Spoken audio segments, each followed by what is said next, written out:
Awit 51:6-9. Narito ikaw ay nagdanasa ng katotohanan sa panloob na pagkatao, at sa tagong bahagi ay iyong ipapakilala sa akin ang karunungan.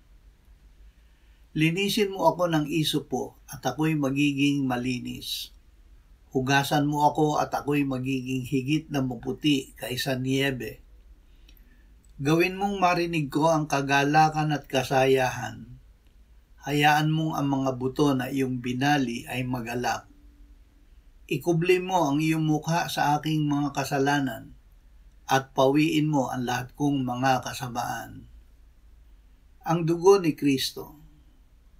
Si Kristo, ang kordero ng ating Paskwa, ay naialay na. Sa pamamagitan ng Espiritu Santo, ay ibinigay niya ang kanyang dugo at sarili na walang dungis para sa atin. Siya ay namatay para sa ating kasalanan. Siya ngayon ay nabubuhay sa kanan ng Ama sa langit.